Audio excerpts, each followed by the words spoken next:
Nagkakamalay na siya, Pader. Nakikita ko nga, Lagring. Sino kaya siya? Nasaan ako? Sino kayo?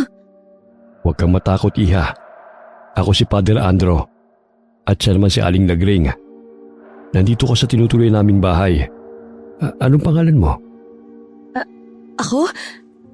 Ang pangalan ko ay parang Alona?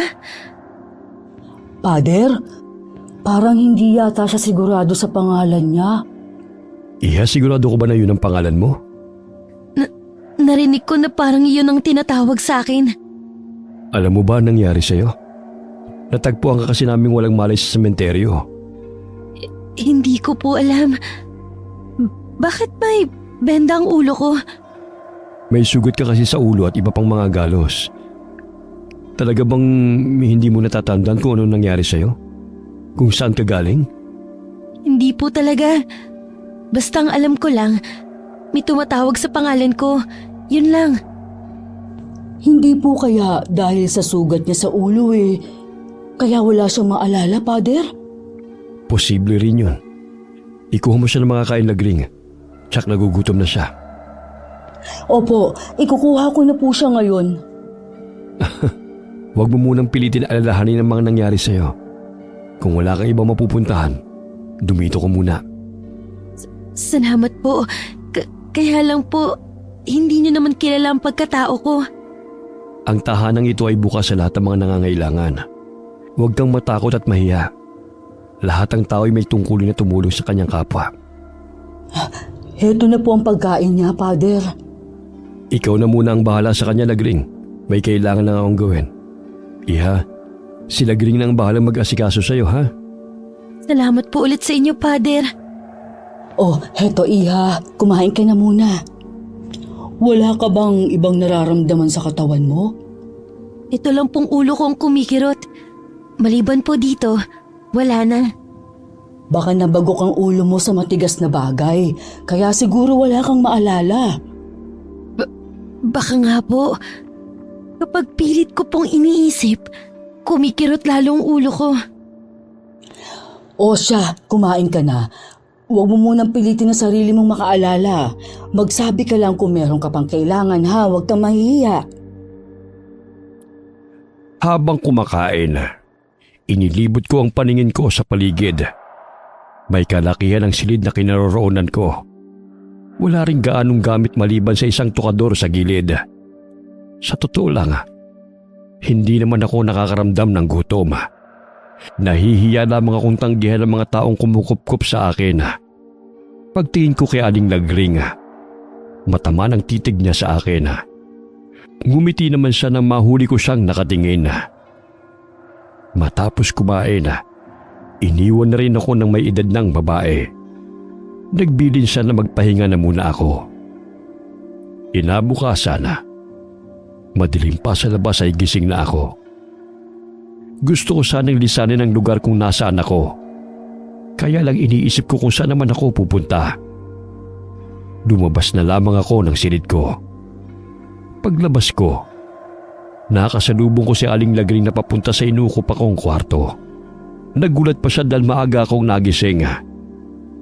Niyaya na lamang niya ako sa kusina para doon magkape. Nagulat naman ako at ang aga mo nagising. Balak lang sana kitang silipin Hindi na po kasi ako makatulog, kaya bumangon na lang ako. Oh, ayos na ba ang pakiramdam mo? Opo, salamat po sa pagkupkup niyo sa akin. Tatanawin ko pong malaking utang na loob ito. Hanggang ngayon ba hindi mo pa naaalala ang nangyari sa'yo? Hindi po Tuwing pinipilit ko kasing alalahanin, sumasakit ang ulo ko. Huwag mo nalang pilitin. Baka lalong makasama sa'yo. Pero natitiyak kong hindi ka taga rito sa aming lugar. Dito na kasi ako nagkaisip at lumaki. Kilala ko lahat ng mga taga rito.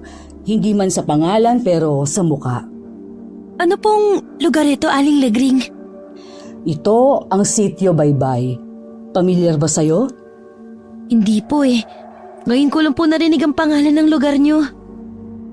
Dumito ka muna hanggat wala ka pang naaalala. Hindi po ba nakakahiya? Hindi ano. Natutuwa nga ako at may makakasama ako dito eh. Kami lang kasi ni Father ang nakatira dito. Kung hindi po ako magiging pabigat, pwede ko rin po kayong tulungan sa mga gawain dito. Hindi ka pabigat sa amin. Naniniwala ako na may dahilan kung bakit dumating kang bigla sa lugar namin. Ngumiti lamang ako kay Aling Lagring ha. Tinulungan ko na rin siya maghanda ng almusal naming tatlo.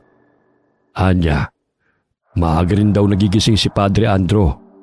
Dumidiretso raw ang pare sa loob ng simbahan para gawin ang nakagawian na niya sa umaga. Matapos ang almusala, naghanda na rin si Padre Andro para sa misa ng araw na yon. Kami ni Aling Lagring ay abala sa paglilinis at maya-maya'y nagluto na rin siya ng para sa tanghalian. Tumulong naman ako kahit nangangapa pa ako. Ayos lang ba sa'yo na kulang ka ng litrato, Iha? Tapos ipapakalat namin. Para sana madali kang matunto ng pamilya mo. Baka kasi nahanap ka na nila eh. Ayos lang naman po, Father. Mamaya Lagring samahan mo si Alona kina Enoch para magpakuha ng litrato, ha? Oo, Father. Sasamahan ko po siya mamayang hapon. Igagala ko na rin po siya sa buong sityo. Basta huwag kayo magpapabot ng dilim sa labas. Alam ko naman po yun, Father.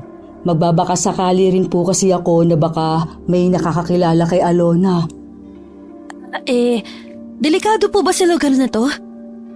Hindi naman, Iha. Mababait ang mga taga rito. Lamang mabuti na rin yung nag-iingat. Marami kasing nagtatago sa dilim, Iha. Mga nilalang na hindi natin kauri. Naghihintay lang sila ng tamang oras.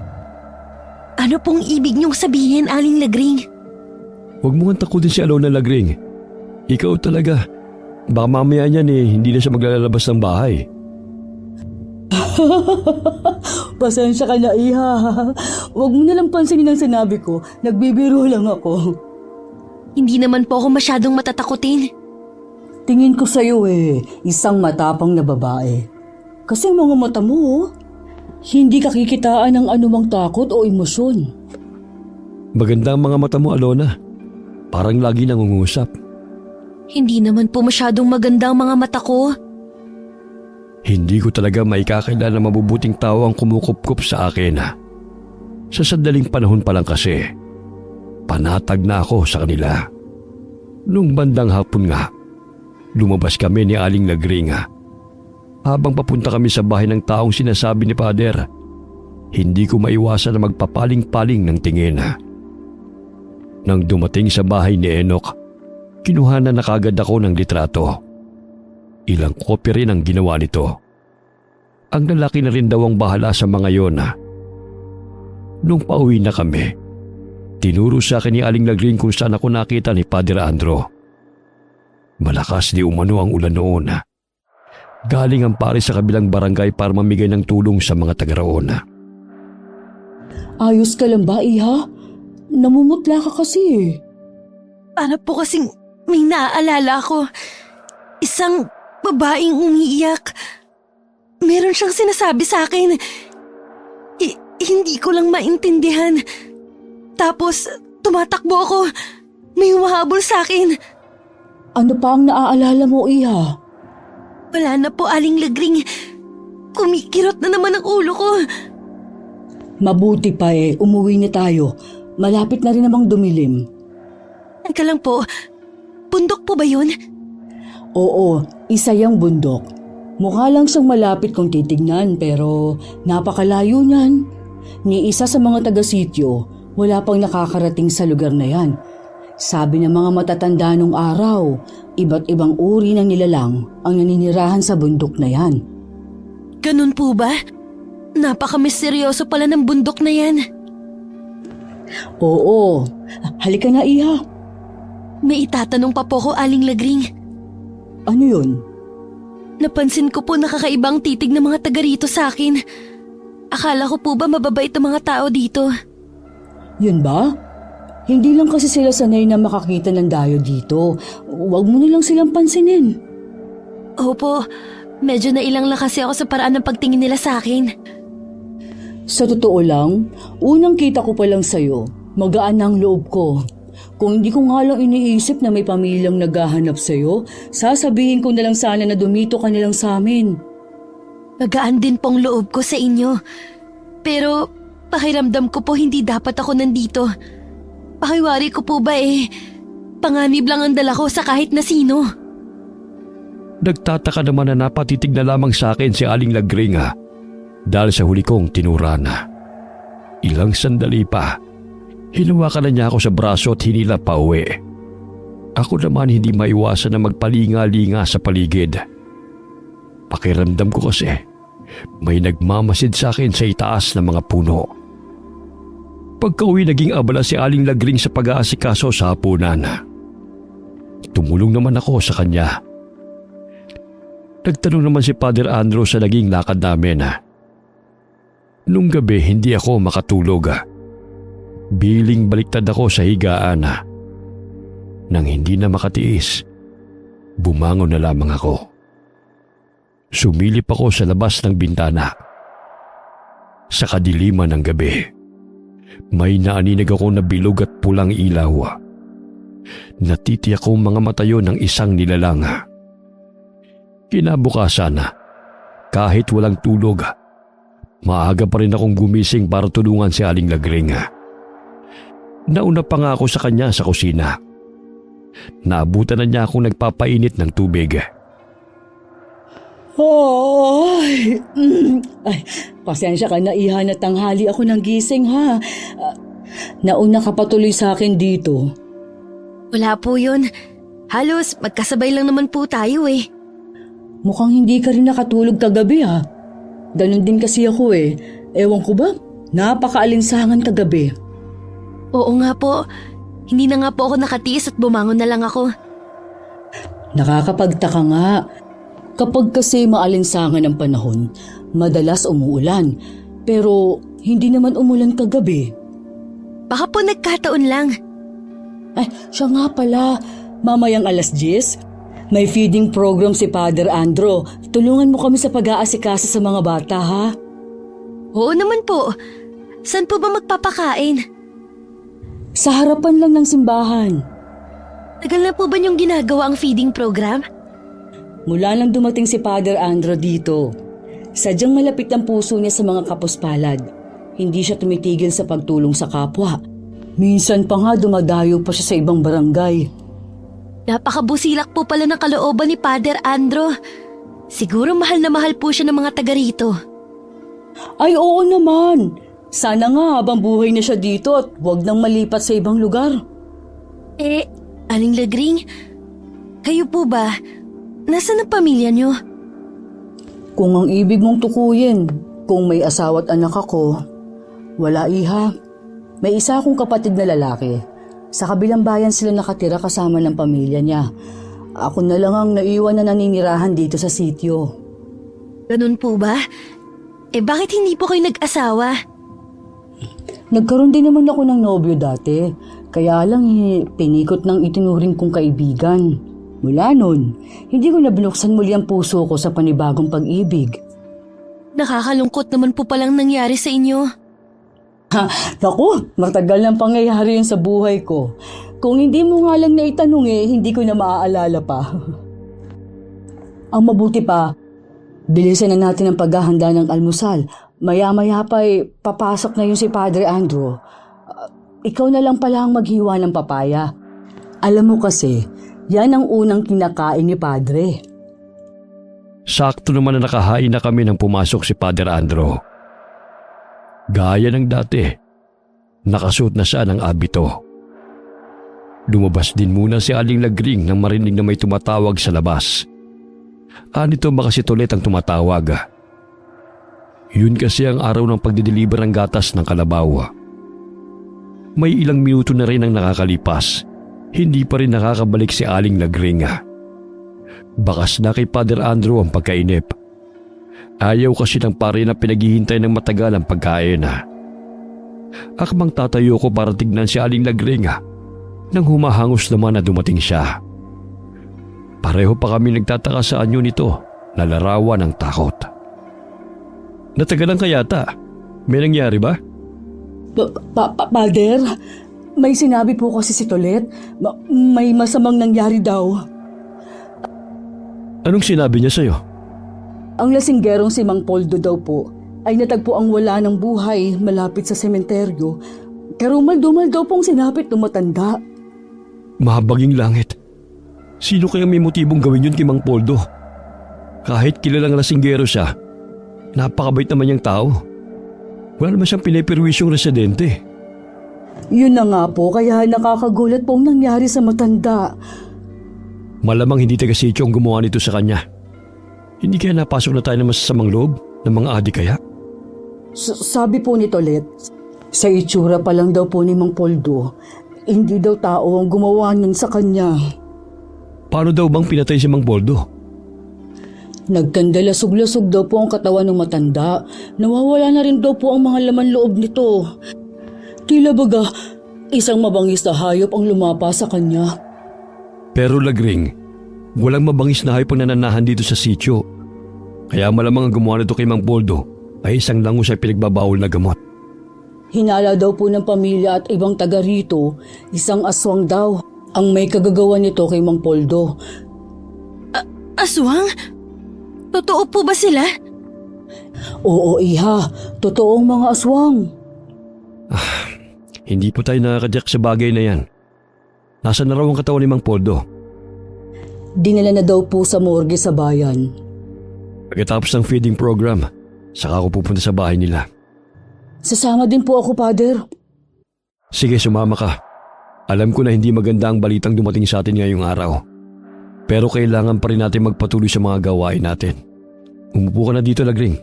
Mag-almusal na muna tayo. Pagkatapos mag-alay ng dasal ni Father Andro, tahimik na naming sinimula ng pag-aalmusala. Pagkatapos ng umagahan na, naghanda na rin kami para sa lulutuin sa araw na yon. May 3 kababaihan pa na taga-sityo ang dumating para tumulong sa pagluluto. Bandang 10:00, inumpisahan na ang pagpapakain sa mga bata ng sityo. Pagkatapos naman ng tanghalian, lumakad na rin sina Father Andrew at Aling Lagring. Naiwan naman ako sa silid ko. Sumasakit na naman kasi ang ulo ko.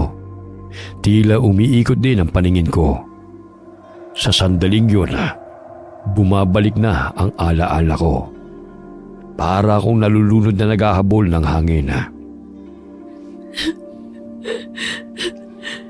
Naaalala ko na ang lahat sa akin. Ate Erlina, patawarin mo ako kung iniwan kita. Patawarin mo ako. Sa pagkaalala sa nakaraan, napahagulgol na lamang ako ng iyak. Marahil napagod na ako sa walang tigil na pag-iyak. Hindi ko na malayan na nakatulog na ako. Napabalikwas na lamang ako ng bangon at sabay sulyap sa labas ng bintana. Madilim na ng mga oras na yon. Agad kong inayos ang sarili ko at lumabas ng silid. Nagtungo ako sa kusina at nadatnan ko roon si Aling Lagring. Pasensya na po, Aling Lagring. Napahaba po ang tulog ko. Ang bala ko lang po sana umidlip lang. Ayos lang yun, iha. Buti nga, nakapagpahinga ka mabuti. Sinilip na kita kanina ang himbing ng tulog mo. Ako na lang po ang gagawa niyan. Maupo ka na lang dyan. Ako nang bahala rito. Si Padre Andro po. Nagpaiwan pa siya. Mamaya na lang daw siya uuwi. Naiuwi na po ba yung labi ni Mang Poldo sa bahay nila? Oo. Bago ako umuwi hinatid na ng mga tauhan ng punerarya. Nakasarado nga lang ang kabaong. Hindi kasi maganda ang kondisyon ng katawan nito. Kapag po bumalik kayo doon, gusto ko po sanang sumama. Hindi ko man po personal na kilala si Mang Poldo. Gusto ko pong makirami si naiwan niyang pamilya. Sige iha, sumama ka sa akin bukas. 3 araw lang daw kasing ibuburo lang labi ng matanda at ililibing na rin kaagad. Kinabukasan nga, sumama ako kay Aling Lagring sa lamay. Kuryosidad ang makikita sa mga mata ng mga taga roon habang nakatingin sa akin. Lumapit naman ako sa may bahay ni Mang Poldo na si Aling Bebe para ipabatid ang taus-puso kong pakikiramay. Habang nakaupo, marami akong naririnig na usap-usapan tungkol sa akin. Kung saan ako galing, bakit kasama ako ni Aling Lagring, at sari-sari mga tanong tungkol sa aking pagkatao. Lahat ng yun ay malinaw kong naririnig dahil yun sa kakaibang taglay kong katangian bilang isang aswang. Hindi na namalayan ni Aling Lagring na madilim na pala. Napansin lamang niya yun nang nagsisidatingan ng mga taong nakikiramay. Nawili rin kasi ako sa pakikipagkwentuhan kaya hindi ko na malaya ng oras. Hindi naman po siguro tayo pagagalitan ni Padre Andro. Alam naman niyang galing tayo sa lamay eh. Kaya lang natatakot kasi ako. Paano kung totoong may aswang ang gumagala dito sa sityo? Paano kung tayo nang isunod? Huwag po kayong matakot. Ako pong bahala sa inyo. Poprotektahan ko po kayo. Ikaw talagang bata ka. Anong magagawa mo sa aswang? Mas malaki pa nga ang katawan ko sa iyo eh. Oh. Ang mabuti pa, bilisan na lang natin ang paglalakad. Malapit na rin naman po tayo eh. Oo nga, kahit papaano nawawala ng kaba ko sa dibdib. May tumatawag ba sa atin? Parang boses ni Padre Andro. Baka sinusundo niya tayo. Hindi po yun si Padre Andro. Yung ibon na mukhang uwak na nasa puno. Siya ang gumagaya sa boses ni Padre. Anong klaseng ibon kaya yun? Kakatakot naman. Isa po yung ek-ek. May kakayanang gayahin ng boses ng isang tao. Huwag mong sabihin, isa siyang aswang. Opo, madalas din silang ginagawang alaga ng mga aswang. Halika na, Alona. Tumakbo na tayo. Pagdating sa tinutuluyan namin, naghihintay na sa amin si Padre Andro. Umaliwalas naman ang mukha nito nang makita kami. Humingi kaagad ng paumanhin si Aling Lagring dahil gabi na kaming nakauwi. Hindi na rin namin sinabi ang nakainkwentro namin habang pauwi kami. Wala pa rin naghahanap sa akin na kapamilya at kakilala. Inakala ni Padre Andro at Aling Lagring na wala talagang naghahanap sa akin. Siguro nga ulila ka ng lubos. Kasi pinagtanong-tanong ni Padre ang litrato mo sa mga baryo na pinupuntahan niya. Pero wala talagang nakakakilala sa'yo. Ang totoo po niyan, may ilan na po akong naaalala. Totoo po na wala na akong mga magulang. Pero may isa po akong kapatid na babae. Si Ate Erlina po. Hindi ko lang po sigurado kung buhay pa siya. Alam mo ba kung nasaan siya ngayon? Hindi ko po alam. Nung gabing nakita niyo po ko, tumatakas kami noon. Hindi ko lang po maalala kung paano kami nagkahiwalay. Baka masasamang loob ang humahabol sa inyo. Sana naman ligtas ang kapatid mo at nakatakas katulad mo. Sana nga po. Lagi ko po siyang naiisip ko ano nang nangyari sa kanya. Isasama ko ang ate mo sa mga dasal ko. Salamat po, Aling Lagring. Napakabuti niyo po talaga. Natuwa si Padre Andro nang sabihin ko na doon na ako mananatili sa sityo. Sinabi ko rin na unti-unti nang bumabalik ang alaala ko. Nakukonsensya rin naman ako na hindi ipagtapat sa kanila na naaalala ko na ang lahat ng mga nakaraan ko. Hindi ko lang kasi alam kung paano sasabihin sa kanila ang totoo kong pagkatao. Nang sumunod na araw, muling nabalot ng takot ang buong sityo Baybaya dahil sa panibagong biktima ng pinaghihinalaang aswang. Isang dalagitan na inutusan lamang ng ama na bumili ng alak sa tindahan ang hindi na nakabalik. At kinabukasan nga, natagpuan ang katawan nito na wala ng buhay. Kapareho ang silapit niya kay Mang Poldo. Kaya malakas ang paniniwala ng mga tao roon na aswang nga ang may gawa sa dalawang biktima. Kawawa naman yung dalagita. Sinisisi nga daw nung nanay ang asawa sa sinapit ng anak nila. Kung hindi daw inutusan ang dalagita hindi daw mabibiktima ng aswang. Huwag muna tayo magbigay ng konklusyon na aswang nga ang may gawa noon. Ipaubayan na lang natin sa mga pulis ang pag-iimbestiga. Alam ko, Pader, na hindi kayo naniniwala na aswang ang may kagagawan nun sa Dalagita at kay Mang Poldo. Pero paano niyo po ipaliliwanag ang paraan ng pagkamatay nila? Naniniwala ako na hindi lamang tayong nilalang na nabubuhay sa mundong ito. Pero wala pa rin tatalo sa kapangyarihan ng Maykapal. Basta manalig lang tayo sa kanya. Opo, Pader. Siguro kailangan na magpatupad ng curfew dito sa sitio ng kapitan natin. Naku, Pader. Alam niyo naman na walang pakialam ang kapitan natin sa mga tao dito sa sitio. Ewan ko ba dun? Bakit laging nananalo? Palibasa kasi, puro kamag-anak niya mga taga rito. Kakausapin ko siya mamaya. Hindi ako matatahimik kung wala man lang akong gagawin. Mas nagmamalasakit pa nga po kayo sa mga taga rito kung sino pa ang dayo.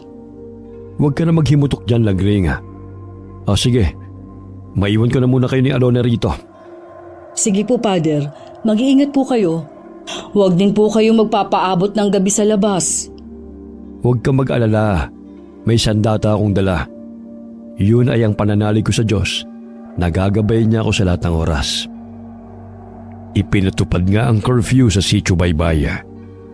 Kailangan 6:00 pa lamang ay nasa bahay na ang mga residente.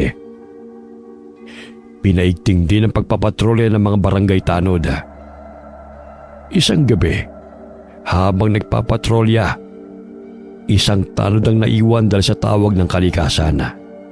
Walang kamalay-malay ang mga kasama na yun na pala ang huling beses na makikita nilang buhay ang kasamang tanod. Dahil sa pangyayaring yon, wala nang gusto magpatrolya sa gabi. Pwede naman sigurong wala nang lalabas ng bahay tuwing gabi. Ganun na nga ang mangyayari sa mga susunod na gabi. Aling Lagring, wala po ba silang pinaghihinalaan na taga rito? Ay, wala kasi akong nababalitaan, Iha. Madalas naman kasing nandito lang ako sa loob ng simbahan Pero kapag dumating si Tolet mamaya, magtatanong ako sa kanya, siya lang kasi ang nakakausap ko Bakit mo naman naitanong ang bagay na yan? Palagay ko po kasi tama kayo. May aswang dito sa sitio. Diyos ko po, ikaw lang ang nagkumpirma niyan. Pero paano mo naman natitiyak, Iha? Mahirap pong ipaliwanag. Pero nasa panganib po ang mga taga rito kung hindi sila mag-iingat. Naniniwala naman ako sa iyo Mahirap nga lang talaga na paniwalaan na may mga ganong nilalang. Pero totoo sila. Naalala mo yung bundok na itinuro ko sa iyo? Isa ang tatang ko ang nagsabi na may mga aswang na naninirahan sa lugar na yun. Mukha pong maraming nalalaman ng tatang nyo. Dati kasing mahilig umakyat ng mga bundok ang tatang ko. Isa ang bundok na yon sa inakyat niya. Sabi niya, meron siyang naging kaibigang aswang. Katunayan nga raw, meron itong ibinigay sa kanya na pangil ng aswang. Isa daw iyong bertud. Mula nga noon, lagi nang nakakaengkwentro ng iba't ibang nilalang ang tatang ko. Tila ba yon ang umaakit sa mga nilalang na yon? Nasaan na po ang bertud? Sino ang nagmana nito? Dahil ako ang paboritong apo ni tatang noon, sa akin niya ito iniwan. Kaya lang, dahil takot naman akong gamitin, itinago ko na lang yun. Isa pa, tumatak sa isipan ko na sinabi ni tatang, hindi daw lahat ng aswang ay likas na masama. Sumasang-ayon po ako sa sinasabi ng tatang nyo. Katulad din po sa normal na tao, meron din pong masama at mabuti sa kanila. Kaya lang, hindi ko pa rin maiwasan na kilabutan sa kanila. Sana wag naman akong makakita. Hindi ko kasi alam ang gagawin ko kung sakali. Wala ring nakuhang impormasyon si Aling Lagring kay Tolet. Nang magdala kasi ng gatas ng kalabawang lalaki, inusisa ito ng matandang babae. Basta raw buwang paniniwala ng mga taga-sityo na aswang ang may kagagawan sa mga pagpatay. Nang gabing yun, hindi ko alam na kabilugan pala ng buwan. Dahil hindi pa naman ako ganap na aswang, hindi ako masyadong naaapektuhan ng liwanag nito. Dahil nakakaramdam ng alinsangan, lumabas ako. Hindi ko alam nagising din pala ng mga oras na yon si Aling Lagring. Nakita niya ako sa may bintana na nasa labas.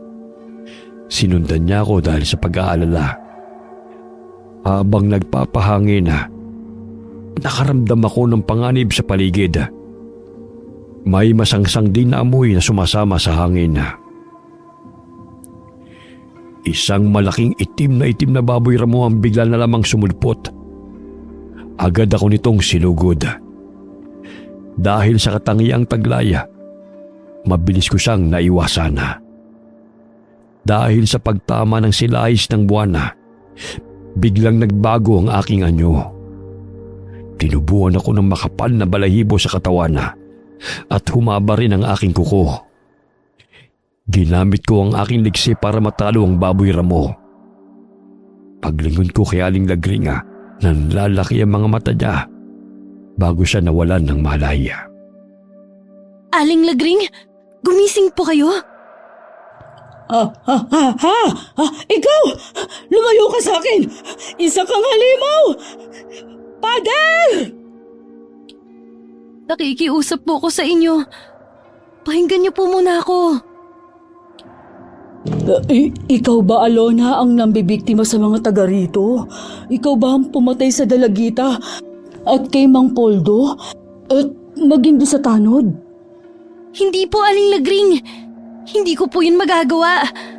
Maaaring may dugong aswang na nananalaytay sa aking ugat, pero hindi ko pong magagawang pumatay ng tao. Mula lang naman na dumating ka, tsaka nagkaroon ng patayan dito eh. Walang gagawanan kundi ikaw. Hindi ko po alam kung sino ang pumaslang sa mga residente dito. Pero hindi po ako yun. Sino ka bang talaga? Anong pakay mo sa aming sityo? Aksidente lang po ang pagkakapunta ko sa lugar niyo. Totoo po na nawala ang memorya ko. Pero bumalik din naman agad. Sana umalis ka na lang nung maalala mo na ang nakaraan mo. Gustuhin ko man po pero hindi ko po alam kung saan ako pupunta. Magaan pa naman ang loob ko sa'yo. Hindi ko alam na isa ka palang aswang. Gaya po ng sinabi sa inyo ng tatang niyo. Hindi lahat ng aswang masama. Hindi po ako masama. Oo nga, kaya lang. Basta, huwag ka lalapit sa akin. Aling Lagring. Ay, talaga bang hindi ka masamang aswang? Wala kang balak na kainin kami ni Pader? E di po sana noon ko pag ginawa ang bagay na yan. Ay, pasensya ka na, Iha. Natakot lang talaga ako sa anyo mo kanina. Patawarin niyo po ako kung kailangan ko itago ang pagkatao ko. Katulad niyo, takot din po akong makasakit at masaktan. Sabihin mo nga, paano ka bang naging aswang? Ang inay ko po ang aswang. Isa siyang bangkilan. Isa sa mataas na uri ng aswang. Ang itay ko naman po, isang ordinaryong magsasaka. Marahil maganda ang nanay mo, kaya napaibig sa kanya ang tatay mo. Ganun na nga po. Mulang nang makilala ng inay ang itay, tinalikuran na niya ang pagiging aswang at namuhay sila ng tahimik sa isang baryo. Pero isang grupo ng aswang ang hindi pala matanggap ang pagtalikod sa kanila ng inay. Isang gabi, pinasok po kami ng mga aswang na kung tawagin ay mga asbo. Pinatay nila ang itay at maging ang inay. Tinukot po kami para sa amin ipunla ang sanggol na magiging malakas sa lahat ng uri ng aswang. Pero bago pa nila maisagawa ang plano, nakatakas kami ng kapatid ko. Kaya alam po naghihiwalay kami. Hindi kaya yung malaking baboy ramo yun ang isa sa mga naghahanap sa'yo? Hindi po. Isa po siyang awok. Ngayon ko lang nalaman na marami palang tawag sa aswang. Akala ko isang uri lang kayo May mga pinagmulan din pala kayo, no? Ayoko rin kayong madamay ni Padre Andro. Kaya aalis na rin po ko. Teka lang, Iha. Huwag kang umalis. Mas delikado kapag nagpalaboy-laboy ka sa labas. Mas gusto ko na rin po yun. Kesa naman sa mapahamak kayo ng dahil sa akin. Basta, dito ka lang. Naniniwala naman ako na mabuti kang tao sa kabila ng pagiging aswang mo. Nais ko pong maging ordinaryong tao lang. Hindi ko lang po alam kung paano. Sa pagkakatanda ko sa sinabi ng tatang noon, Hanggat hindi pa raw nakakain ng laman ng tao, pwede pa daw magdamot ang pagkaaswang. Talaga po? Kahit nung nabubuhay pang itay, naghahanap na po siya ng magaling na albularyo na maaaring tumulong sa amin ng ate ko. Pero nakamatayan na nila ng inay ang bagay na yun. Huwag ka mag-alala, makakahanap din tayo ng paraan. Nawala ang tila nakadagaan sa dibdib ko dahil sa mga sinabi ni Aling Lagring. Hindi rin nagbago ang pakikitungo niya sa akin. Napansin ko lamang na medyo naging mahigpit siya sa akin. Nalaman ko lang kay Padre na pinaghihinalaan ako ng mga taga-sityo na baka raw ako ang aswang na pumapatay. Simula raw kasi nang dumating ako, doon lamang nagkaroon ng patayan. Inausap ko na si Kapitan tungkol sa mga kumakalat na balita tungkol sa iyo. Maniwala po kayo, Pader. Wala po akong kinalaman sa nangyayaring patayan dito sa sityo. Alam ko naman yun. Kulang na nga lang makipagsabulutan si Lagring sa pagtatanggol sa iyo. Kaya po pala ayaw akong palabasin ni Aling Lagring. Yun po pala ang dahilan niya. Pinoprotektahan ka lang naman niya laban sa ibang tao. Nagtampo pa naman ako sa kanya. Yun pala mabuti ang kanyang intensyon. Napansin ko na parang anak na ang turing niya sa iyo. Siguro dahil nangangarap din siya na magkaroon ng pamilya. Wala kaming kaalam-alam na mga oras na yun. Kasalukuyan nakikipagtalo si Aling Lagring sa dati nitong kaibigan si Aling Sedes. Kilala kasi ang huli sa pagiging matabil, chismosa at mahadera sa sityo. Ayaw sana siyang patulan ni Aling Lagring dahil tiyak na mauungkat na naman ang nakaraan nila. Pero sadyang naghahanap ng gulo ang babae. Naku! Talaga bang hindi ka titigil, ha? Wala ka namang ebidensya sa mga sinasabi mo eh. Hindi na kailangan. Wala nga nakakakilala sa babaeng yan eh. At isa pa mula nang dumating siya dito sa sityo, tsaka lumabas ang aswang. Eh baka naman kasi ikaw ang aswang. Hindi ba gawain mo naman talagang mga aswang dati pa? Hanggang ngayon ba hindi mo pa rin matanggap na ako ang nakatuluyan ni Rodolfo? Masama pa rin ang loob mo, kaya hanggang ngayon hindi ka pa rin nag-aasawa. Hala, puntaan mo siya sa sementeryo at magtabi kayo sa himlayan niya. Kung gusto mo, ikaw na lang. Total, asawa mo naman siya eh. Magsama kayo hanggang kamatayan. Ikaw talagang babae ka? Buhay na buhay pa ako, gusto mo na agad akong sumama sa asawa ko. O bakit akong gusto mong tumabi sa himlayan ni Rodolfo? Kayo ang mag-asawa. Kasi nga alam ko may gusto ka pa sa kanya. Kaya nga ibinabalik ko na siya sa'yo. Wala ka talagang respetong babae ka. Pagkatapos mong pakinabangan ng asawa mo, kung ano-anong sinasabi mo. Ano ngayon? Hindi na rin naman niya maririnig dahil patay na siya. Makauwi na nga. Baka kung ano pang magawa ko sa'yo. Hoy, Lagring! Hindi pa tayo tapos mag-usap. Ano pa bang kailangan mo, ha?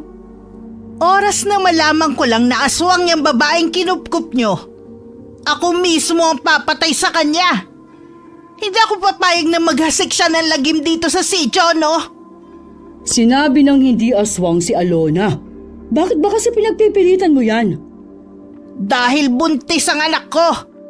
Oras na may masamang mangyari sa kanya, ikaw ang sisisihin ko at ang Alona na yan. Matalim na sinundan na lamang ng tingin ni Aling Lagring ang papalayong babae. Pagkatapos ay ginalaan niya ang paningin sa mga taong nakikiusoso sa nangyari. Tahimik na lamang siyang umuwi sa tinitirhan sa likod ng simbahan. Nakarating naman kay Father Andrew ang nangyari. Dahil sa tapat lamang ng simbahan yun nangyari. Ano na naman itong nakarating sa aking balita, Lagring? Hindi ba sabi ko sa iyo, huwag mo nang patulan ng taong yun? Nakakainis na kasi, Father. Ayokong tigilan ni Sedes. Naikwento ko naman sa inyo na matagal na kaming may alitan. Sana hinabaan mo na lang ang pasensya mo. Pasensya na po talaga, Father. Hindi ko na po uulitin. Dapat lang, Lagring. Tayong mga matatanda dapat ang magpapakita ng magandang huwaran. Sa tingin mo kaya, sa mga batang nakakita sa pag-aaway nyo, anong mapupulot nila? Inaamin ko naman po na nadala talaga ako ng matinding galit ko. Sana wag na itong maulit. Naniniwala ako na ikaw ang mas higit na nakakaintindi. Kaya ikaw na lamang ang umiwas. Opo, Father. Aalis muna ako ha. May pag-uusapan kasi kami ni Kapitan tungkol sa suliranin ng sityo. Mag-iingat po kayo, Father.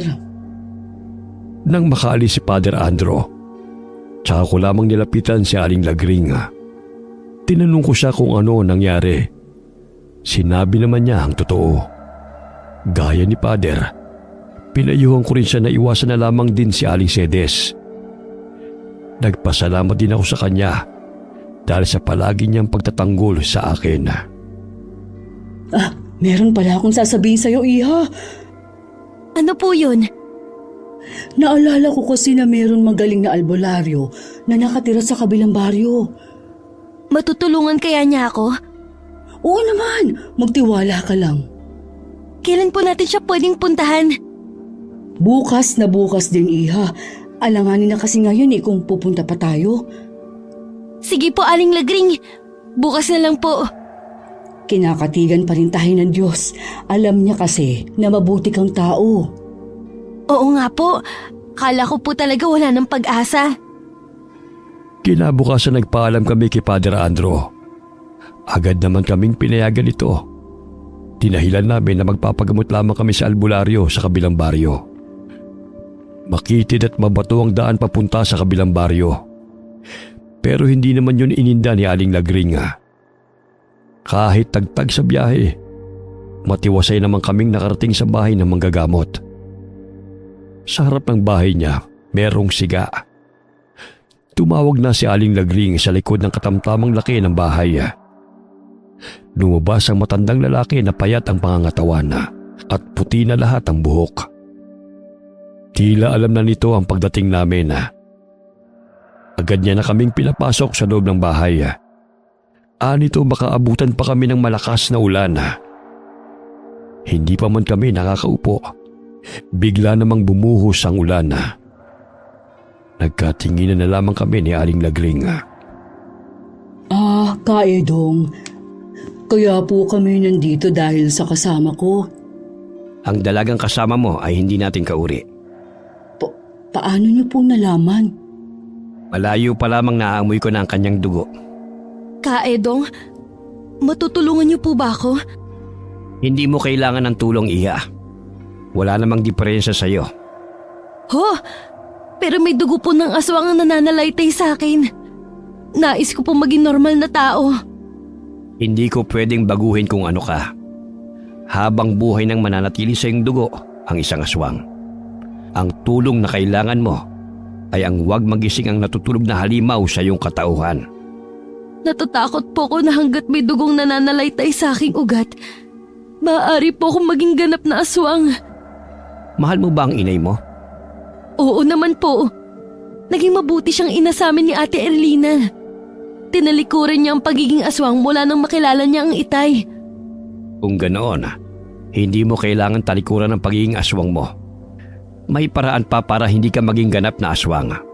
Una, huwag kang titikim ng laman ng tao. May mga kauri ko po naghahanap sa akin. Paano kung matagpuan nila ako? May ibibigay ako sa iyong bertud para hindi nila malaman ang kinaroroonan mo. Bertud? Pakatandaan mo lamang kung sino man ang may hawak nito, kailanman ay hindi suswertihin sa buhay. May kaakibat din itong responsibilidad. Handa ka bang tugunan ng mga ito? Pumayag ka na, Iha. At least mararanasan mo maging normal ang buhay mo. Sige po, Kaedong. Tatanggapin ko po. Nang araw na yon, tinanggap ko ang bertud na mula sa albularyong si Kaedong. Hindi niya na sinabi kung saan nagmula ang bertud. Pero sinabi niya na pinili daw ako nito. Ibig lamang sabihin na karapat dapat ako magtanga nito. Nang araw ding yun, tinanong ni Aling Lagring kung alam ba ni Kaedong ang tungkol sa gumagalang aswang sa aming sityo. Ay pinaghihinalaan na ako. Pero masyado siyang mailap. Kailangan po naming malaman dahil pinagbibintangan ng mga tao si Alona. Kasabay kasi ng paglitaw niya sa sityo ay ang paglitaw naman ng aswang. Huwag kayong mag-alala. tutulong ako sa pagtugi sa aswang na yon. Maraming salamat po, Ka Edong. Tumigil na po ang ulan. Akala ko kanina parang walang planong tumila. Oo nga, para bang alam na tapos na ang sadya natin kay Ka Edong. Paano po, Ka Edong? Aalis na po kami. Maraming salamat po sa oras nyo. Bukas ang bahay ko para sa inyo. Puntahan nyo lang ako kung may kailangan kayo. Opo, tutuloy na po kami. Maraming salamat po muli. Agad naman kaming nakasakay ng habal-habal. Mayroong kasing hinatid sa lugar na yon at naisakay naman kami ng pabalik na ito. Pagdating sa tapat ng simbahan, papasok na sana kami nang nilapitan kami ni Aling Cedes. Buti naman lumabas din sa lungga niya ang babaeng yan. Akala ko sa gabi lamang siya lumalabas para mambiktima. Lubayan mo na si Alona. Wala naman siyang ginagawa sa'yo. Alam nga naman nahintayin ko pa siya na may gawin sa akin masama. Wala siyang gagawin sa iyo na masama dahil mali ang iniisip mo sa kanya. Huwag mo ngang pagtakpan ng babaeng yan, Lagring. Baka pagsisiyan ninyo ni Father ang pagkupkup sa babaeng yan. Isa lang naman ang pinagsisisihan ko ng labis. Yun na yung maging kaibigan ka, Cedes. Ako din naman, nagsisisi din na kinaibigan kita noon. Siya nga. Ikaw po talaga ang may ganang magsalita ng ganyan? Tama na pong pagtatalo nyo.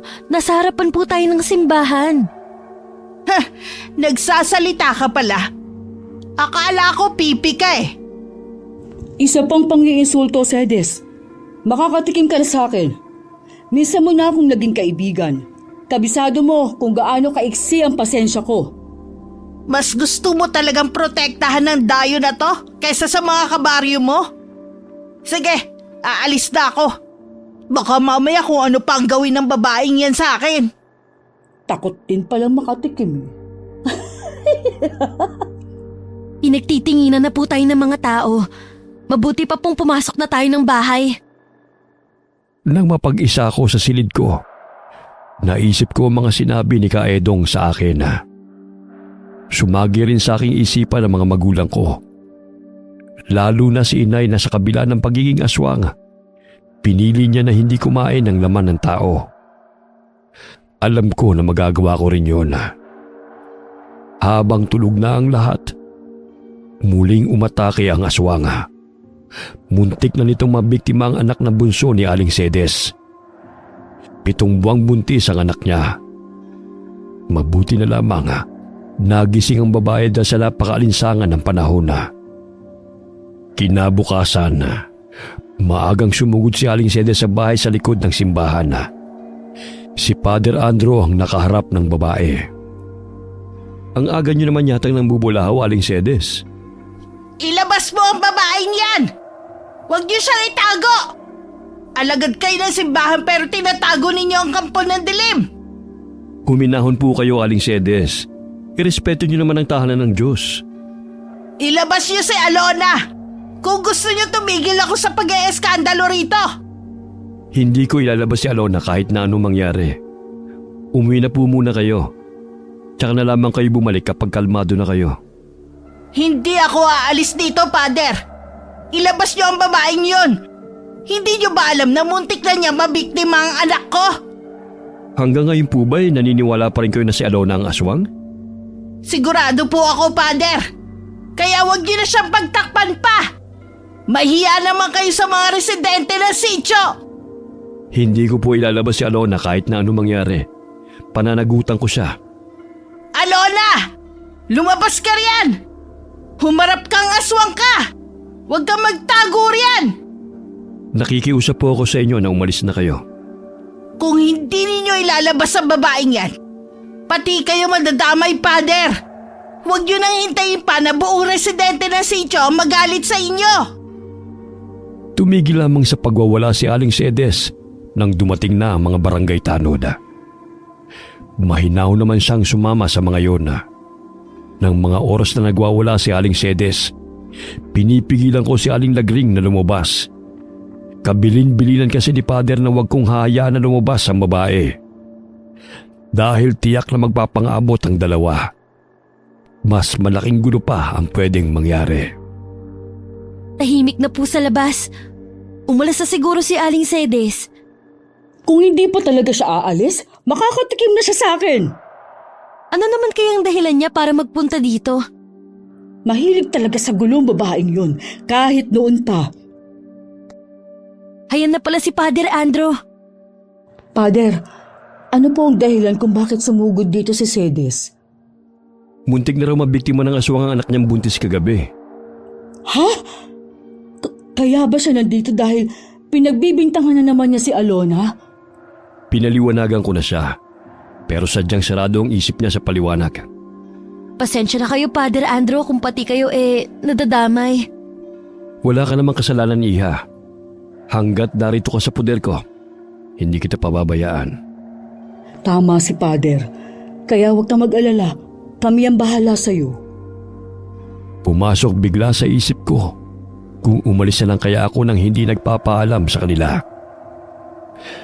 Ayoko lang kasi silang madamay sa galit sa akin ng mga tao. Malaki ang utang na loob ko sa kanila. Sa ganung paraan lamang ako makakaganti sa kanila. Ang ilayo sila sa kapahamakan. Noong gabing yun, bumangon ako para lisanin ang bahay na ito na ilang buwan ko rin naging tahanan. Tiyak na hindi ko sila makakalimutan. Lalo na si Aling Lagring na buong puso kong tinanggap. Pagbukas ko ng pinto, hindi ko akalain na bubungad sa akin si Aling Lagring. Saan ka pupunta sa ganitong oras, Iha? Hayaan niyo na lang po ako, Aling Lagring. Magpapakalayo na lang po ako para hindi na kayo madamay pa. Ay, Iha, delikado sa'yo kung mapapalaboy-laboy ka. Paano naman po kayo kung mananatili ako dito? Nakalimutan mo na bang sinabi ni Kaedong? Tutulungan niya tayong malaman kung sino ang totoong aswang.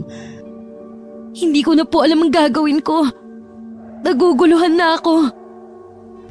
Kung haalis ka, lalo ka lang nilang pagdududahan. Yun kasi ang gusto ni Cedes na yon. Ang umalis ka dito sa sityo. Sige po, hindi na ako aalis. Ay, salamat naman. Kung hindi ka pa makatulog, mabuti pa magkwentuhan muna tayo.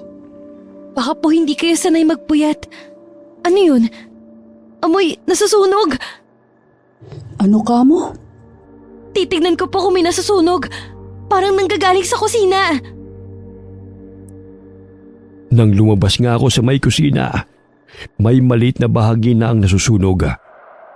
May nag-iwan ng sulo sa tapat mismo ng bintana sa labas, kung saan kahoy ang pagkakayari. Tila mayroong gustong sumunog sa bahay na tinutuluyan namin. Mabuti na lamang mabilis namin itong naapula ni Aling Lagring. Nagising na rin ng mga sandaling yun si Father Andrew. Salamat naman, walang masamang nangyari sa ating lahat. Mabuti na lamang po at gising kami ni Alona. Bakit nga pala gising pa kayo ng ganitong oras? Pareho po kami hindi makatulog. Nag-uusap po kami nang biglang nakaamoy si Alona na tila nasusunog. Salamat sa iyo, Iha. Iniligtas mo kami sa malaking kapahamakan. Maging ang bahay na ito at simbahan. Wala po yun, Father. Pero sino po kaya ang gagawa nito? Mukha po kasing sinadya na sunugin ang bahay na to. Sino pa ba ang gagawa nito kundi si Cedes? Wala namang ibang may motibo eh. Hindi tama na pagbintangan mo ang isang tao na walang sapat na ebidensya, Lagring. Natitiyak ko po na siya lang ang gagawa nito, wala nang iba. Ganon din po ang hinala ko, Father. Niiwan po sa ere ang amoy niya. Ang lakas naman ng pang-amoy mo, Iha. Ang ibig ko pong sabihin yung gamit niyo pong pabango ay naaamoy ko. Matapang po talaga ang pabango ng babaeng yun. Kahit malayo pa, alam mo na agad, napaparating na siya. Ganun ba? Magkaganon man, hindi sapat na ebidensya yon. Pupuntahan ko si Kapitan mamaya kapag lumiwanag na. Maiwan ko muna kayo, ha? May kailangan lang akong gawin sa harap ng altar. Sige po, Father. Tsak na magdadasal si Father Andrew. Ano pong gagawin natin? Ipaubaya na lang natin kay Pader ang pagsasampa ng reklamo. Ay, hindi na rin ako makakatulog nito. Tara na lang sa kusina. May misa nga pala ngayon. Nang araw na yon, konti lamang ang dumalo sa misa sa pagtataka ni Father Andro. Kita sa mukha ng pare ang lungkot. Dahil konti na nga lang ang populasyon sa lugar, nabawasan pa ang maninimba. Alam naman namin ni Aling Lagring kung ano ang dahilan. Hindi ko tuloy maiwasan na makaramdam ng inis kay Aling Cedes. Kahit sabihin na nagsisimba halos lahat ng mga tao dito sa sityo, mahina pa rin ang kanilang pananampalataya. Dahil kaunting sulsul lang ng isang tao, naniniwala na agad sila. Hindi rin po natin sila masisisi. Nangingibabaw sa kanila ang takot. Sana lang kasi mas lalo silang kumapit sa Panginoon sa panahon ngayon. Puntahan kaya natin si Kaedong. Ako na lang, Iha. Huwag ka na munang maglalabas ng bahay. Baka mamaya, nakaabang na sa'yo ang babaeng yun. Sige po, mag-iingat lang kayo. Nang umalis si Aling Lagring, ako na lamang ang naiwan sa bahay. Nilinisan ko na lamang ang kapilya para hindi ako mainip sa paghihintay. Nagulat pa ako nang bigla na lamang lumitaw si Aling Cedes. Matalim ang titig niya sa akin at dahan-dahang lumalapit. Inaasahan ko na ang balak niyang gawin, kaya agad kong napigilan ang braso niya. Bagya ko pa yung pinilipit na ikinangiwi ng matandang babae. Bitiwan mo ang braso ko, halimaw ka! Kung halimaw nga ako, sana kanina pa kayo bumulagta sa sahig? Sinabi lang bitiwan mo ang braso ko! Hayan na ho! Pagbabayaran mo ang ginawa mo sa anak ko! Wala po akong ginagawang masama sa anak nyo. O kahit kanino man. Inosente po ako sa binibintang nyo. Sinungaling! Malalaman din namin ang totoo. Hindi habang buhay may tatago mo ang sekreto mo. Kung tutuusin nga po, kayo ang may malaking kasalanan sa amin. Gusto nyo sunugin ang bahay na tinitirhan namin. Hindi nyo ba naiisip na baka pati itong simbahan madamay dahil sa masama nyong balak? Wala akong pakialam. Ang importante sa akin, mawala ka sa lugar namin. Isa kang salot! Wala pa naman po kayong napapatunayan. Pero galit na kayo sa akin. Hindi na kailangan ng katibayan. Sapat na mula nang dumating ka rito. Sunod-sunod na ang naganap na patayan. Ikaw lang naman ang dayo sa lugar namin eh. Hindi ko na po aaksayahin ang oras ko sa pakikipagtalo sa taong saradong isip. Saan ka pupunta ha? Kinakausap pa kita, babae. Bumalik ka rito. Bastos talaga. Sa kaya napulot nila Gring ang babaeng yun. Hindi ko na lamang pinansin ang pagtawag sa akin ni Aling Cedes. Hindi ko na rin dinibdib ang mga binitiwan niyang mga salita. Balang araw, mapapatunayan ko rin na hindi ako ang aswang na pumapatay sa sityo. Napagbibintangan lamang ako dahil ako ang dayo sa lugar. Nang mga oras na yon, kasalukuyan pa rin nag-uusap si Kaedong at Aling Lagring. Naaawa na kasi ako kay Alona. Gusto na nga niyang magpakalayo-layo para hindi na kami madamay pa. Naiintindihan kita, Lagring. Huwag ka mag-alala. Mamayang gabi, tutugisin ko ang totoong aswang. Maaari po bang malaman kung sino ang taong yun? Malapit sa iyo at sa mga taga-sityo ang taong yon. Ibig po bang sabihin taga-sityo din ang aswang? Oo, ganun na nga. Sabihin niyo na po kung sino. Walang iba kundi si Tulet, ang nagrarasyon ng gata sa buong sityo. Sigurado po kayo? Pero paano po nangyari yun? Tahimik lang siyang tao at napakasipag pa. Ang hirap namang paniwalaan na siya ang aswang. Ang kanyang ama ay ako mismo ang nakapatay. Ilang taon nang nakakalipas. May nakapagsabi nga sa akin na may naiwan siyang anak. Baka naisalin sa kanya ang pagkaaswang ng kanyang ama. Bakit ngayon lang po siya ng biktima? Maaaring ginagawa na niya sa ibang lugar. Dahil meron ding nakakarating sa akin na balita tungkol sa mga napapaslang sa karumal-dumal na paraan. Alam ko po ang bahay niya. Sasamahan ko kayo ngayon doon. O sige, gusto ko rin siya makausap muna. Hindi ako basta-basta pumapatay ng aswang. Gusto ko munang malaman ang kanyang saloobin. Tinungo nga nila ang bahay ni Toleds na malapit sa dating palayan. Malayo pa lamang. Naaamoy na nila ang masangsang na amoy na nagmumula sa kubo. Lalong umalingasaw ang amoy nang buksan nila ang pinto. Maraming bangaw ang nagliliparan. Nang pinasok nila ang loob, puro tambak ng basura ang naroon. May mga damit na may mansa ng dugo na nilalangaw. Lumabas si Kaedong sa likod ng kubo. May isang hukay doon at mas matapang ang amoy. Pinaliligiran din ng napakaraming bangaw. Sa hukay ay naroon ang mga buto ng mga hayop o malamang pati buto ng tao.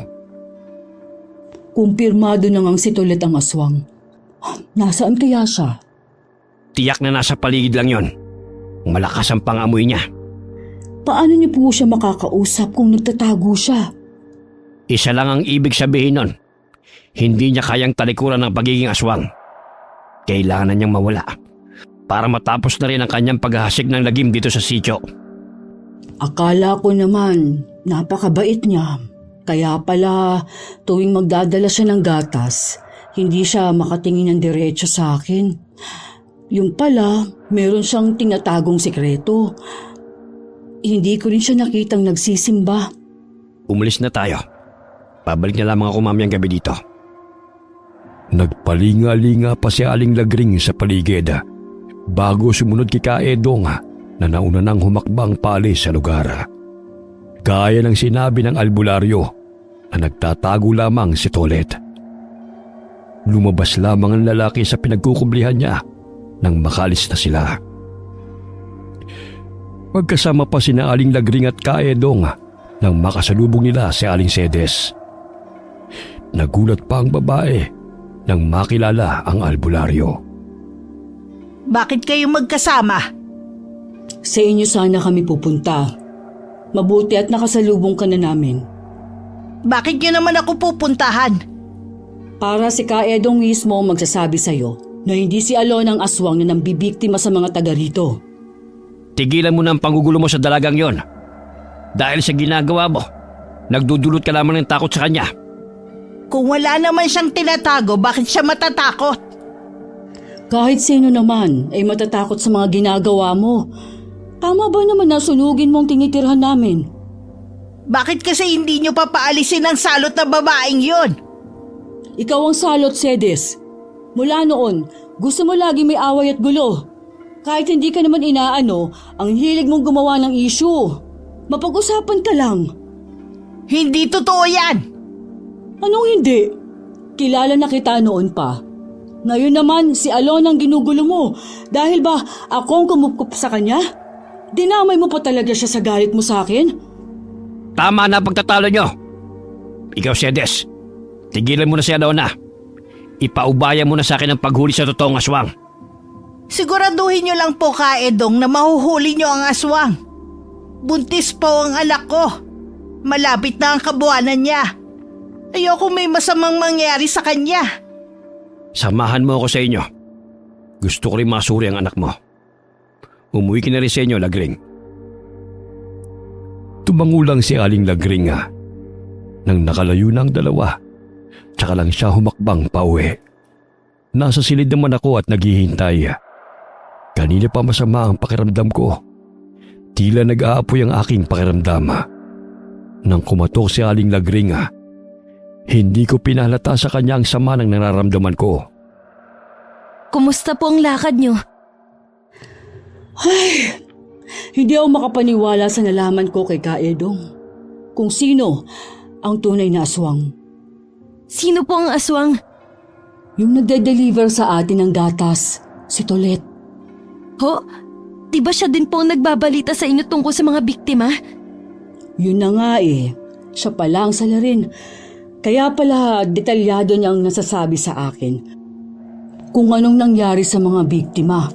Kung sino pa yung hindi natin inaasahan, siya pa pala talaga ang may madilim na itinatago. Oo nga. Teka lang. Bakit parang namumutla ka yata? May sakit ka ba? Hindi ko po alam eh. Napakainit ng noo mo. Ay, mahiga ka nga dyan. Kukuha ako ng gamot sa kusina ha. Doon yun nakalagay eh. Sige po, ganito ang nararamdaman namin ni Ate Erlina noon. Sabi ng inay, normal lang daw na maramdaman namin ang ganitong pakiramdam dahil sa dugong nananalaytay sa amin. Oh, nandito na. Dinalhan na rin kita ng tubig. Bumangon ka na muna riyan. Salamat po, Aling Lagring. Naalala ko tuloy sa inyong inay. Natataranta din yun kapag may sakit kaming magkapatid. Para na rin kitang anak kung tutuusin. Gaganda na ang pakiramdam mo niyan. Ngayong nakainom ka na ng gamot. Oo nga po pala. Nagbilin po si Padre na gagabihin siya ng uwi. Umuwi po siya kanina at umalis din. Pupunta nga pala siya sa kabilang baryo. Marami daw kasing may sakit doon. Magdadala siya ng mga gamot. Sana po balang araw makasama din ako sa mga ginagawa ni Padre Andro. Masarap po kasing tumulong sa kapwa. Ay, sinabi mo pa. Kapag hindi na mainit sa'yo ang mga mata ng tao, edi pwede ka nang sumama. Sana po matanggap na nila ako. Gusto ko lang naman maging normal ang buhay ko Kunting tiis pa. Kapag napatay na ni Kaedong ang totoong salarin, mapapatunayan na rin natin sa ibang tao na hindi ikaw ang pumapas lang. Siguro tumalab na ang gamot sa akin. Nakakaramdam na kasi ako ng antok. Ilang sandali lang, hindi ko na namalayan na nakatulog na ako. Kinumuta naman ako ni Aling Lagring bago lumabas ng silid ko. Maaga ring isinara ni Aling Lagring ang kapilya. Batid niya kasi na wala na rin namang pupuntang mga residente. Madilim na sa labas ay tulog pa rin ako. Hinihintay rin ni Aling Lagring ang pag-uwi ni Padre Andro. Pasado 8:00 na rin ang mga oras na yon. Noon lamang na late ng pag-uwi ang pare. Madalas kasi pag sinabi niyang gagabihin siya ng uwi, pasado 6:00 pa lamang nasa bahay na siya. Wala naman po sanang masamang mangyari kay Padre Andro. Iligtas niyo po siya sa anumang kapahamakan. Isang malakas na kalabog ang nagpagulantang kay Aling Lagring na kasalukuyang nasa kusina. Kinakabahan naman na lumapit siya sa may pintuan. Hindi niya kaagad yun binuksan. Nang marinig niya ang tinig ni Padre Andro, tsaka lamang na binuksan ang pintuan. Saktong pagbukas niya, nabuwal ang pare sa harapan niya. Puno rin ng dugo ang damit na suot habang tutob ang dibdib. Padre! Ano po nangyari sa inyo? Bilisan mo, Lagring! Isara mo ang pinto! Nakasunod siya sa akin! Ay, opo, isasara ko na po. May humarang po ba sa inyong masamang tao? Hindi. Isang aswang ang umatake sa akin. Ay, mabuti po at nakaligtas kayo. Ikukuha ko po kayo ng gamot. Ano pong nangyari kay Padre? Inatake ng aswang si Padre Andro. Bantayan mo muna si Padre. Kukuha lang ako ng gamot. Ako na lang pong kukuha. Alam ko naman po kung saan nakalagay. Sige, Iya. Padre, hubarin niyo po muna ang suot ninyo. Sige. Nag-aalala ako sa driver ng tricycle. Hindi ko alam kung nakaligtas siya. Ipasa Diyos na lang po natin ang kaligtasan ng taong yon. Oo nga. Nagpapasalamat pa rin ako hindi ako pinabayaan ng Panginoon. Ito na pong gamot. Salamat, Iya. Tulungan mo kong gamutin ang iba pang galos ni Padre. Napakarami niyo pong kalmot at sugat, Padre. Malalim din ang sugat niyo malapit sa puso. Oo nga, Padre. Hindi rin umaampat ang dugo. Napailalim kasi niya ako kanina. Mabuti lang nakawala ako. Kailangan natin ng tulong ni Kaedong. Lalabas lang ako para hanapin siya. Ako na lang pong lalabas. Kayo na lang pong bahala kay Father Andrew. Sigurado ka ba, Iha? May sakit ka pa eh. Opo, aalis na po ako. Teka, Alona. Gabahin niyo po si Alona. Ay, makabalik sana siya ng ligtas at kasama si Kaedong. Father, kung hindi po kayo malulunasan agad, baka po...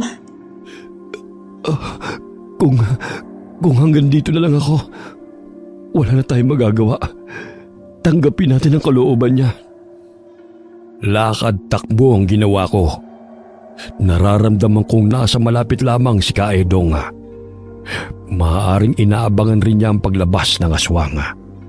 Sa di kalayuan, may naaninig akong figura ng tao. Nang malapit na ako sa kanya, bigla yung naging baboy ramo. Nadidinig ko rin sa paligid ng huni ng ek-ek. Mukhang alaga siya ng aswang. Agad ako nitong inatake. Dahilan para matumba ko. Pilit din niyang inaabot ang leg ko para sagpangin. Malakas ko siyang itinulak at saka ako tumayo. Naramdaman ko na lamang ang pag-iigtingan ng aking bagang. Naramdaman ko rin na humabang aking mga kuko sa mga kamay. Ako na rin mismo ang sumugod sa aswang at saka ko binutas ang kanyang tiyan at hinalukay ang laman loob hanggang mawalan siya ng buhay. Naramdaman kong tila merong nagmamasid sa akin. Pag-angat ko ng paningin, nakatayo si Kaedong sa di kalayuan. Blanko ang ekspresyon sa mukha niya. Bigla naman akong nakaramdam ng takot. Hindi ko po sinasadya. Bigla niyo po akong inatake. Nagawa mo siyang paslangin. Matatahimik na rin ang sityo na ito. Pero, napatay ko po siya. Ayoko pong may makaalam ng ginawa ko. Huwag kang matakot, Iha. Ako nang bahala sa kanya. Bakit ka nga pala nasa labas ng ganitong oras? Hinahanap ko po kayo. Si Father Andrew po ay malala ang sugat niya. Kailangan niyo po siyang gamutin. Tayo na kung ganon. Aswang bang may gawa ng mga sugat niya? Opo. Nakasalubong ko nga ang driver ni Father. Sugatan din siya pero ligtas na. Hindi siya sigurado kung nakaligtas ang paring pasahero niya. Malalim pong sugat niya malapit sa puso. Meron din po siyang mga kalmot sa iba't ibang parte ng katawan niya. Malapit na tayo. Magagamot ko na siya. Huwag ka na mag-alala pa. Pagdating nga namin ay wala nang malay si Father Andrew. Umiyak naman sa labis na pag-aalala si Aling Lagring. Pagkakita sa amin, agad na umaliwalas ang kanyang mukha. Salamat naman po, dumating na kayo. Nawalan po ng malay si Father Andrew. Ako na ang bahala sa kanya. Anong nangyari sa'yo, Iha? Bakit puno ka ng dugo? Nakasalubong ko po ang aswang. Bigla niya akong inatake. Nasaktan ka ba? May sugat ka rin ba? Wala po pero patay na po ang aswang. Ha? Patay na si Tolet? Sinong nakapatay sa kanya? Ako ang nakapaslang kay Tolet. Sakto lang ang pagdating ko para hindi niya masaktan si Alona. Ay, mabuti naman. At walang masamang nangyari sa'yo. Oo nga po. Tumigil na sa pagdurugo ang sugat ni Father Andrew. Matatagalan nga lang bago maghilom ang mga sugat niya. Kailangan ko pa rin siyang obserbahan. Ang importante, ligtas na si Father Andrew. Maiwan ko na muna kayo, ha? Kukuha lang ako ng maiinom natin. Kailangan rin kitang obserbahan, Iya. Napansin ko kanina, kapag nagagalit ka, hindi mo kayang kontrolin ang sarili mo. Parang nawala po ako sa sarili kanina. Salamat nga po pala. Hindi niyo sinabi kay Aling Lagring ang totoong nangyari. Uminom po muna tayo ng mainit na kape. Tsak naman na hindi na tayo nito makakatulog. Isang linggong inobserbahan ng albularyo si Father Andrew. May mga gabi kasing inaapoy ng lagnat ang pare. Nananariwa din ang sugat niya kapag hindi natatapalan ng halamang gamot. Nang araw na yon, nasa labas kami ni Aling Lagring.